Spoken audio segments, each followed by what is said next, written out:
I want to take you to leadership, and being Man United captain can lead to big criticism and all the attention in the world. And we talked about your body language at times, you said earlier. But what is Bruno Fernandes' captain leadership style qualities? It's difficult for me to answer that. No, because I've been captain. My big thing was talking, communicating, trying to make players better on the football pitch, moving players around. So Roy Keane was more of a shouter, led by example, drove standards every day. I wouldn't say that. He's always criticizing me by shouting the other ones. No, I think I'm a little bit a mix of everything. But obviously, I'm very demanding with the players, but not for myself. I had the conversation with all of them. The day I stop demanding from you, I've lost the belief in you. If I don't shout at you because you missed a pass or you lost the ball, or you were not in the right position, is because I think you're not able or capable of doing anything else. Like, for example, I had the West Ham game. Josh got a ball with his back to the goal, like at halfway line, tries to turn, lost the ball, and I was like, come on, Josh, you can't lose that ball. And he was like, I know, Bruno. I said, yeah, but I have to shout at you because you need to know it more. You can't lose this ball. You're too good for that. And then when I said, you're too good for that, he was like, okay. And then he started running, because obviously... Reaction. Yeah, the thing with me, and I really understand that, is the same thing with the referees, is the arms. But that's my way of communicating. And the referees, when I had a conversation with them, they said the same thing to me. It was like, Bruno, the problem with you is that you wave your arms. And for us, you don't talk in a bad way to us. But the problem is, for the perception of the stadium, is bad. It looks bad on us because you're waving your arms, you're moving your arms. Like, even when we talk like this, like close to the referee, I'm like moving the arms. It's like, Bruno, just put your arms down. Put your arms down. Like, we can talk, but put your arms down, because they know, like, the thing of me doing this, like the people in the stadium, they don't know what I'm saying to the referee. I could say like, yeah, it was a good decision, but there you missed that. And they go like, Bruno, you're telling a good thing, but people outside are thinking that you're screaming and going crazy at me. Do you know the crazy thing is about that? When I first come to United and I was coming out with the ball, I was going, I didn't know. I was doing this, like where are you type thing. Come on, make yourself available to my teammates with my hands. And I remember after a few games, Sir Alex Ferguson pulled me and said to me at training, he said, Rio, stop waving your hands. He said, you're bringing agitation. Everyone's getting nervous in the stadium when you got the ball. So I had to change. I didn't know I even done it. Yeah, that's because the problem is, like, in the game you can't control everything with you, because it's not like you do something on purpose for other people to get the stick or whatever. It's just like in the moment. It's like it goes natural, because we don't have time to think in all that things that people then go and comment and say, look at him, he's waving his arms, he's thinking this. Guys, I haven't think anything of what you could possibly imagine. I didn't even thought about it. I just did it. And I think it's very important for me also to understand the environment and understand the other players. And as a captain, obviously, you're going to get more attention, stick and everything, but that comes with the club also. It's not like just by the armband. Because I said to everyone, like, I haven't changed the way I was for the way I'm now because I've got the armband on my arm. Because I think when Eric chose me to be the captain, he knew what type of captain I was before having the armband. So I know I lead by example, because I do everything is needed to do on the training pitch. I train as hard as I can.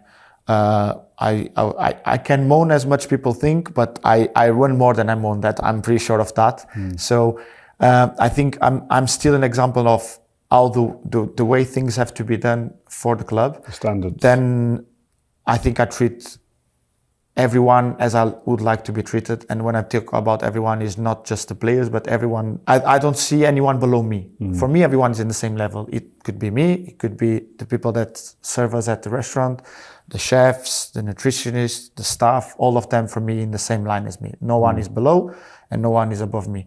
Obviously, a part of the bosses. Yeah, I was going to say the manager, the boss, maybe. Yeah. The manager, and the other ones that are above the managers, that one. But still, the managers every time says, guys, I'm in the same level as you. I just have more responsibility and I have to take the decisions. That's where I'm above you.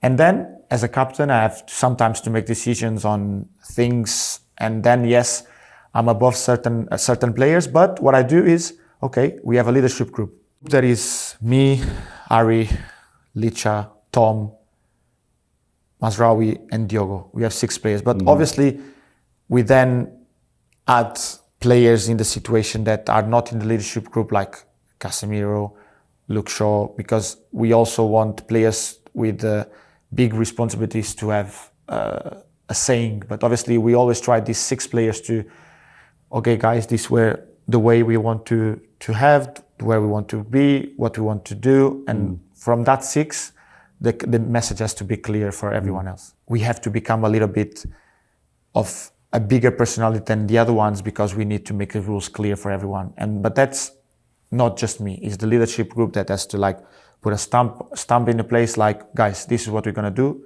and mandatory for us. This is the way, the path, and what we have to play at this club. Just tell me and maybe walk me through the difference in the change room from the one you walked into in 2020 to what it is like now. Oh, when I walked in 2020, it was a lot of experienced players. You know, like for me, it was like you had David, you had Nema, you had Juan, you had at the time, let me think about, obviously Paul was already a big player. Jesse was a big player at the time already. You had Rashi.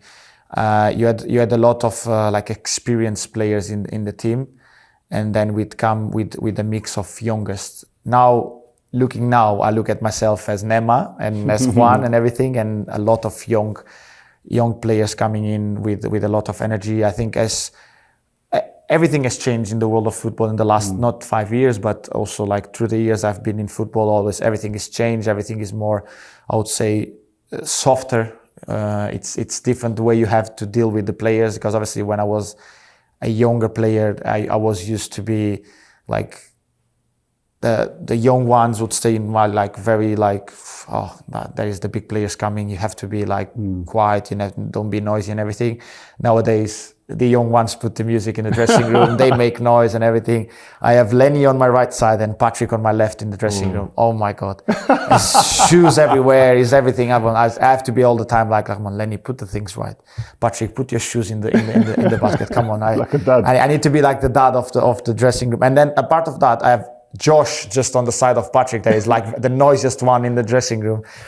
But I really like the mix of things that we have in the dressing room, because it from one point it makes me feel very young, because the energy they have, the way we involve everyone together, and not looking at like age difference, who's being here more, who's being here less, we don't have that thing of like who's more important, who's less important. So we treat everyone, if they have to make, like, obviously they don't make many jokes with me, like, look, take the car, open the car, open the boot, that kind of stuff, hiding clothes, putting like shoes on top of something. They're still doing that, yeah. Yeah, Like the worst shoes go up and everyone can see in the morning. The other day they did it to Luke Shaw, and then everyone like was trying, like the ones that I was like pointing, they were like all in my side. Lenny, Kobe was a little bit far, but it was Lenny, Kobe, Josh, Aidan, and Patrick. I was looking at them and I was like, one of you for sure has done that.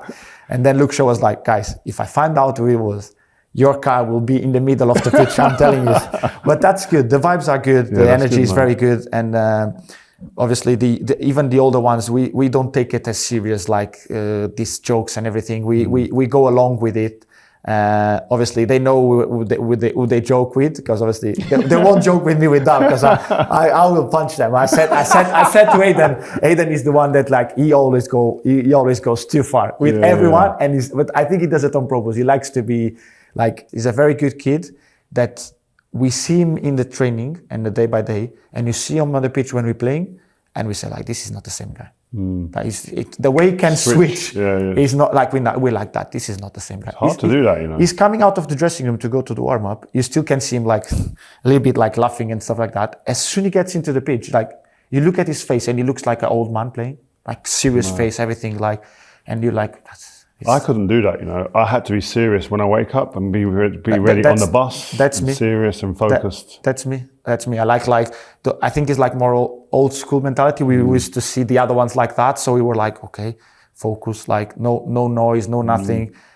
They're very relaxed. They go into the game in the dressing room. They very like light, but then they go to the pitch and you see a completely different. That's more like you having to adapt to them, isn't it? Yeah, it is. I've been adapting to them, the way they do things, and to be honest, some of the things they do, it quite relaxes me also. Like I've changed some of the things by looking at them, like how can they be so relaxed and like still get to the pitch and everything. So I sometimes even in the dressing room, if I need to be relaxed and joke with them and everything, 10 minutes before going out, I put myself in my warm up thing. I do my things, but focused on.